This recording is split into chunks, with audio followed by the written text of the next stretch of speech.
Hello students, आप सभी का स्वागत है मेरे चैनल मिस्ट्री ऑफ केमिस्ट्री में। और हमने 7.1 कर लिया था और आज जो हम करने जा रहे हैं 7.1 से पहले जो आपको एग्जाम्पल दी गई है एनसीईआरटी बुक में, ये क्वेश्चन भी सीबीएसई बोर्ड के एग्ज़ाम में पूछे जाते हैं, तो आइए उसे भी कंप्लीट करते हैं। तो फर्स्ट क्वेश्चन देखिए, right an anti derivative. Anti derivative का मीनिंग क्या हो गया? इंटीग्रेशन। इसे हमें क्या करना है? इंटीग्रेशन करना है। For each of the following functions using the method of inspection. तो पहला क्या दिया है? cos 2x। तो फर्स्ट वाले क्वेश्चन को सॉल्व करते हैं हम लोग। cos 2x, तो cos 2x का हमें क्या करना है? Anti derivative. तो कैसे करेंगे? बहुत ही ईजी है। आप सबसे पहले D D x cos 2x किस में आएगा? जब हम यहाँ पे क्या लेंगे? Sign 2x। साइन 2x, तो इसका डेरिवेटिव निकाल लेते हैं पहले और उसे एंटी डेरिवेटिव मिल जाएगा। तो साइन 2x का जब आप डिफरेंशियल करेंगे तो क्या आने वाला है? साइन का क्या आएगा? Cos 2x। और ये 2x का जब आप बताइए डिफरेंशियल करेंगे तो कितना आएगा? 2 आएगा और x का 1 हो जाएगा, तो 2 की यहाँ कर देंगे मल्टीप्लाई। तो मैंने बता रखा है जब हम डिफरेंशियल करेंगे तो मल्टीप्लाई, और जब इंटीग्रेशन करेंगे तो जो डिफरेंशियल से जो पार्ट आएगा उससे हम डिवाइड करते हैं। अब हमें cos 2x की वैल्यू मिल जाएगी यहाँ से। तो cos 2x इक्वल टू 1/2, ये इधर आके 1/2 D D x sign 2x, और ये cos 2x इक्वल टू हम क्या ले सकते हैं? D D x. इसे मैं यहाँ ले सकता हूँ ब्रैकेट के अंदर साइन 2x। ये आ गया 1/2 साइन 2x। तो इसका एंटी डेरिवेटिव cos 2x का क्या आ गया? Anti derivative of cos 2x equal to, anti derivative निकालना है, इक्वल टू क्या क्या? 1/2 साइन 2x। ये इसका आंसर हो गया। चलिए नेक्स्ट क्वेश्चन देखते हैं।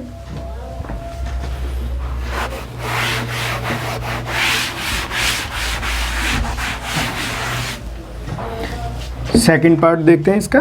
सेकंड पार्ट में भी एंटी डेरिवेटिव निकालना है। तो देखिए क्या दिया है? 3x² 4x³ इट मीन्स मैं यहाँ लिखूँगा d/dx और यहाँ लिखेंगे x⁻³ x⁻4।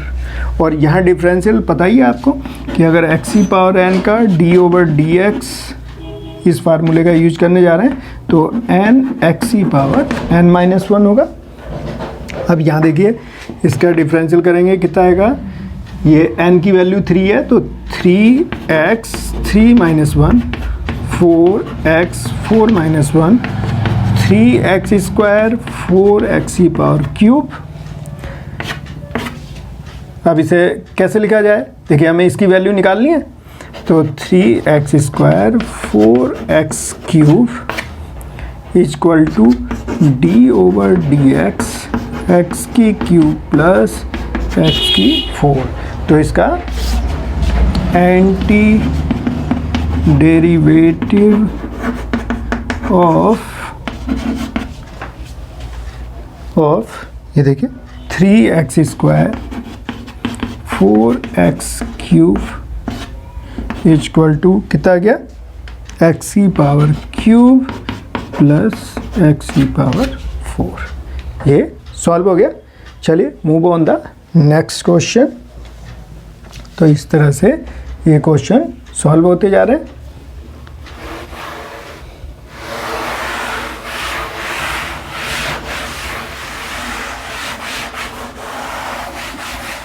देखिए नेक्स्ट क्वेश्चन जो थर्ड है, ये बहुत ही अच्छा क्वेश्चन है। क्यों मैं अच्छा कह रहा हूँ? क्योंकि ये देखिए यहाँ पे दिया है x ≠ 0। इट मीन्स हम दो कंडीशन लगा सकते हैं, एक x > 0 और एक x < 0। तो इसे भी देख लेते हैं।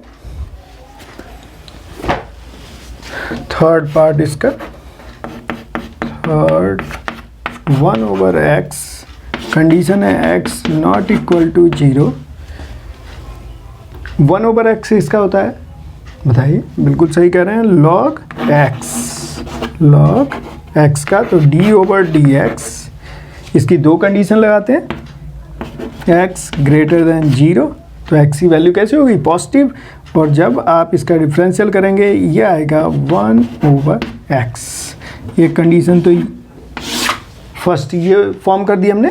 सेकेंड, d/dx log -x, और ये हमने लिया x लेस देन 0। अब इसका करेंगे तो 1/-x, और जब -x करेंगे तो -1, और ये भी कैसा हो जाएगा, पॉजिटिव। इट मीन्स क्या आ गई वैल्यू, 1/x। ये आ गई हमारी सेकंड कंडीशन। इट मीन्स दोनों को अगर हम कंबाइन करते हैं तो मैं ये लिख सकता हूँ log, इसे हम लिख देते हैं मॉड में, और जब हम मॉड लगा देंगे इसका मीनिंग चाहे पॉजिटिव हो या नेगेटिव, वैल्यू क्या आने वाली है, 1/x। अब हमें क्या निकालना है, 1/x एंटी डेरिवेटिव, तो anti derivative of 1/x equal to log mod x। ये इसका आंसर हो गया।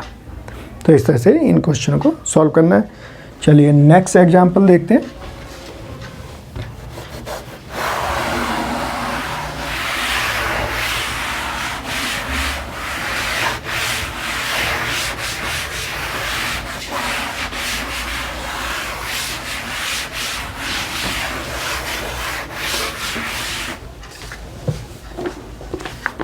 Example second, find the following integrals. Find the following integrals.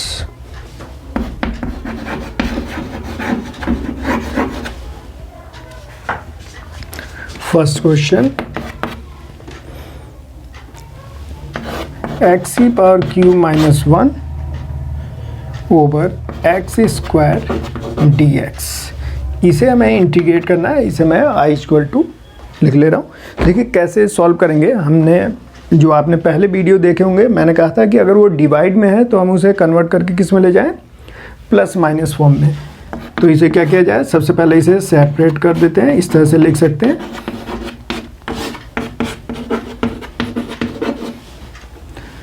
ये यहाँ से कैंसिल होके x dx, और ये हो गया x⁻² dx। अब इसे इंटीग्रेट कर देते हैं। तो इंटीग्रेशन का फार्मूला क्या होता है, जब आप इंटीग्रेट करते हैं x⁻n+1 एक कांस्टेंट, इसका हमें इस फार्मूले का यूज करना है। तो यहाँ x की पावर कितनी है, 1, तो ये हो गया x 1+1 x⁻² +1 -2 +1, ये कांस्टेंट टर्म ऐड कर देते हैं। अब इसे सॉल्व कीजिए, कितना आने वाला है, x⁻²/2, ये आ गया -x⁻−1, और यहाँ भी आ गया -1 + c, और सिंप्लीफाई कर देते हैं इसे, माइनस माइनस प्लस हो जाएगा। तो ये हो गया x⁻² + 1/x + c, ये इंटीग्रेट होके वैल्यू आ गई। तो ये इसका आंसर आ गया। चलिए नेक्स्ट क्वेश्चन देखते हैं इसका।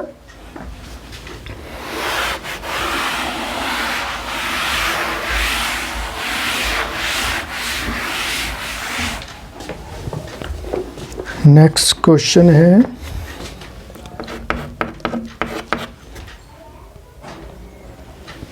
I = x⁻²/3 + 1 dx, x⁻²/3 + 1 dx। चलिए इस क्वेश्चन को सॉल्व करते हैं। ये बहुत आसान है, ये ऑलरेडी प्लस में है। इन दोनों को क्या किया जाए, सेपरेट कर लेते हैं। 2/3 dx + 1 dx। यहाँ n की पावर कितनी, 2/3, तो x 2/3 + 1 2/3 प्लस 1, यहाँ 1 dx x प्लस सी। सॉल्व कर दीजिए x 2/3 तो 5/3 और ये भी आ गया 5/3 और 3 आ जाएगा ऊपर x प्लस सी। ये सॉल्व हो गया।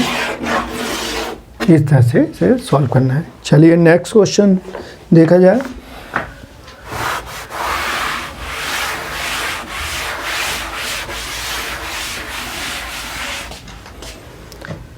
सेकंड क्वेश्चन का थर्ड पार्ट, इसे देखते हैं।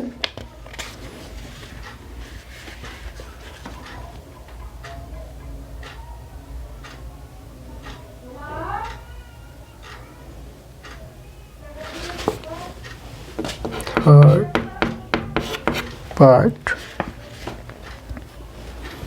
I इक्वल टू x की पावर 3/2 प्लस 2 e की power x minus 1/x dx। बहुत ही सिंपल क्वेश्चन है ये। चलिए इसे सिंप्लीफाई कर देते हैं। सबसे पहले ये ऑलरेडी प्लस माइनस में है तो सेपरेट करना पड़ेगा। तो x 3/2 dx प्लस 2 को बाहर लेते हैं, e की power dx minus 1/x dx। Simplify कीजिए। 3/2 इसे इंटीग्रेट कर रहे हैं। 3/2 प्लस 1, 2 e की पावर x को इंटीग्रेट e की पावर x माइनस ये हमने अभी देखा log mod x plus c। अब ये हो जाएगा x 5/2 और ये भी 5/2 तो 5 यहाँ और 2 ऊपर आ जाएगा 2 e की power x minus log mod x plus c और ये इंटीग्रेट करके ये वैल्यू आ गई। तो बहुत ही सिंपल क्वेश्चन है। इसमें ज़रूरी है कि आपको फार्मूले आने चाहिए। चलिए नेक्स्ट क्वेश्चन देखते हैं। Example third,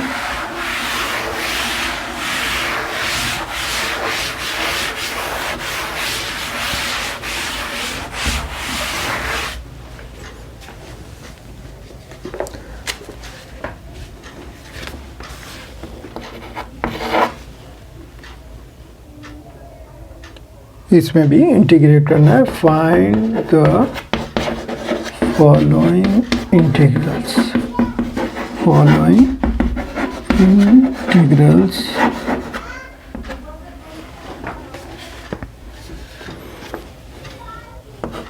first part sin x plus cos x और यहाँ मैं i इक्वल टू लिख लेता हूँ with respect to x।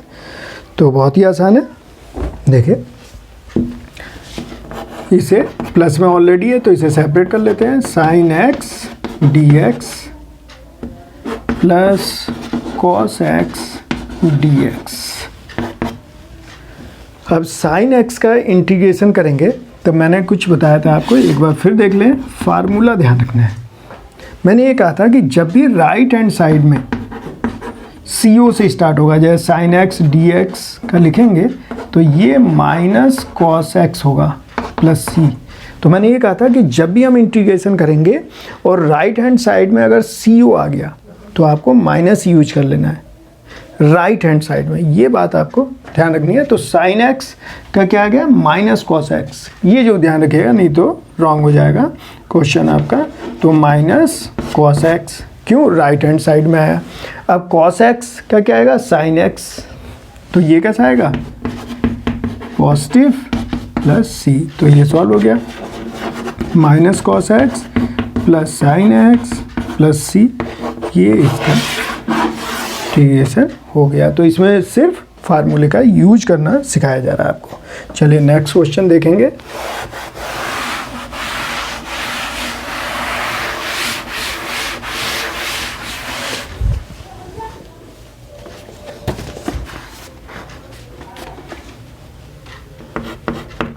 Second part मैं लिखता हूँ i equal to cosec x plus cot x dx। इसे हमें इंटीग्रेट करना है। तो सबसे पहले देखिए किस में दिया है, मल्टीप्लाई में। तो सबसे पहले मल्टीप्लाई करके प्लस माइनस में कन्वर्ट करने की कोशिश करेंगे। तो cosec square x, 1 cosec x ये है और 1 ये है, तो 2 हो जाएगा। और इसे लिख देंगे कॉसेक एक्स कॉट एक्स, और इसके फार्मूले हम जानते हैं। अब कॉसेक स्क्वायर एक्स इसका करेंगे तो क्या होता है, कॉट एक्स। तो राइट हैंड साइड में देखिए मैं क्या कह रहा हूँ, अगर cosec square x d x है और राइट हैंड साइड में जैसे मैं कॉट बोल रहा हूँ तो सी ओ आ रहा है, तो सी ओ आया तो माइनस का यूज करना है, माइनस।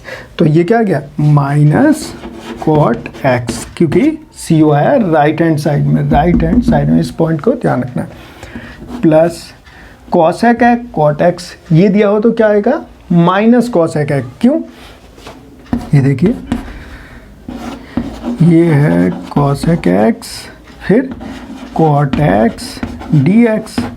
अब ये होता है कॉसेक एक्स, तो सी ओ से ही स्टार्ट है, सी ओ आ गया तो हमें माइनस यूज कर लेना है। तो यहाँ माइनस आ गया तो ये आया minus cosec x plus c, ये जो ध्यान रखना है।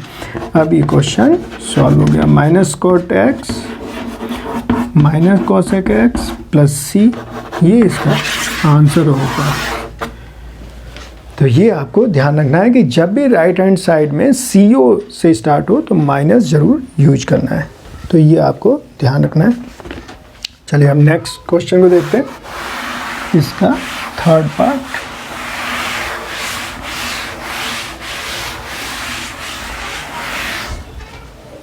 तो अभी बहुत सिंपल क्वेश्चन है ये। अब इसके थर्ड पार्ट को देखते हैं। I equal to 1 minus sine x cos square x, ये आ गया dx। अब देखिए इसे कैसे करेंगे, डिवाइड में है तो पहले सेपरेट कर लेते हैं। 1 over cos square x d x sign x cos square x d x.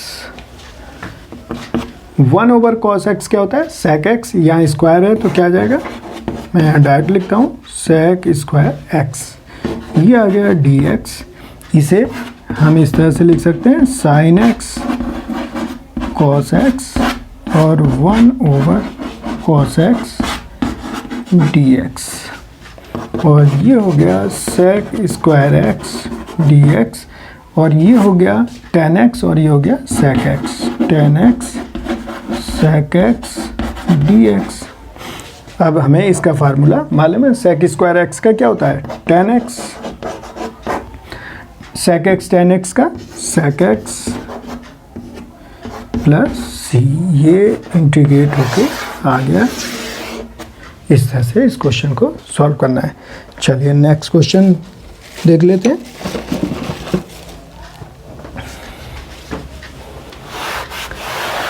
इसका फोर्थ पार्ट, बहुत ही अच्छा क्वेश्चन है ये।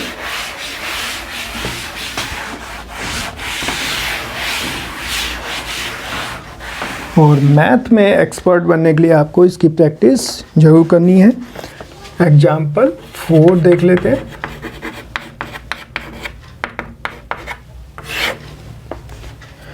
Find the anti derivative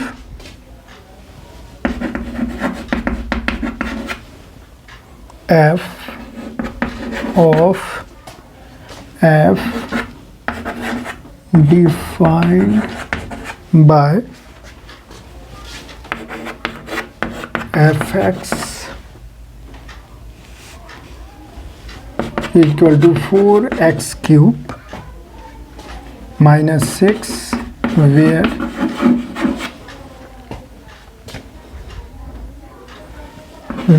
f0 equal to 3। ये हमें सॉल्व करना है। तो आइए इसे सॉल्व किया जाए। इसे कैसे सॉल्व करना है, बहुत ही सिंपल है। एंटी डेरिवेटिव का मतलब हो गया इंटीग्रेशन करना है। तो सबसे पहले मैं लिखता हूँ fx 4x³ - 6, यहाँ लिखते हैं d/dx। और मैंने आपको पिछले वीडियो में बता रखा है कि जो इंटीग्रल और डिफरेंशियल है वो कैसे हैं, एक दूसरे के इन्वर्स हैं। तो यहाँ पर dfx और इसे मैं लिखता हूँ इस साइड dx, दोनों तरफ इंटीग्रेशन के साइन यूज करते हैं। तो ये इससे रिमूव हो जाएगा, मतलब ये और ये रिमूव हो जाएंगे। तो यहाँ कैंसिल करके नहीं दिखाना है हमें, यहाँ पर सीधे लिखना है fx इक्वल टू, अब देखिए माइनस में है, दोनों को सेपरेट कर लेते हैं, इस तरह से सेपरेट कर लेना है। तो fx ये समझ में आ गया कि भी एक दूसरे के इन्वर्स है, तो जब भी इंटीग्रल डिफरेंशियल एक साथ है तो वो रिमूव हो जाएंगे। तो ये हट गया। अब fx इक्वल टू, अब इसे सिंप्लीफाई करते हैं। तो 4x³ का इसे हम बाहर लिख सकते हैं कि कांस्टेंट है, इसे बाहर लिखा। अब 3 + 1 6x + c लिख देंगे। अब सिंप्लीफाई कीजिए, 4x⁴, ये 4 हो गया, -6x + c, इस 4 से ये 4 कैंसिल। तो fx equal to x⁴ - 6x + c, ये आ गया हमारा एंटी डेरिवेटिव। अब देखिए अगली कंडीशन दी है कि f0 = 3, यहाँ पे हमें कितना रखना है f0। तो इसमें अगर मैं यहाँ पर f0 लिखता हूँ तो f0 इक्वल टू, ये भी 0, देखिए 0 की पावर 4, 0 हो गया, -6 × 0 + c, और f0 की वैल्यू कितनी दे रखी है 3। तो ये तो 0, ये भी 0, तो c की वैल्यू आ गई हमारे पास 3। इस c की वैल्यू 3 को यहाँ पुटअप कर दीजिए। तो आपका फंक्शन क्या गया, fx इक्वल टू आ गया x⁴ - 6x + 3, ये आपका फंक्शन आ गया fx, ये इसकी वैल्यू हो गई। तो इसे इस तरह से सॉल्व करना था। तो यहाँ पर कैपिटल करेंगे सिंप्लीफाई करने के बाद, क्योंकि यहाँ पर f ऑफ f डिफाइन किया है, तो यहाँ पर लास्ट में कैपिटल लिख लेना है यहाँ पर। और f0 की वैल्यू ऑलरेडी 3 थी, ये गिवन है। तो इस तरह से इस क्वेश्चन को सॉल्व करना था। तो ये क्वेश्चन सॉल्व हो चुका है। तो आप इसी तरह से पढ़ाई करते रहिए, फिर हम नेक्स्ट वीडियो में आपसे फिर नए टॉपिक पे बात करते हैं। See you again, thank you very much.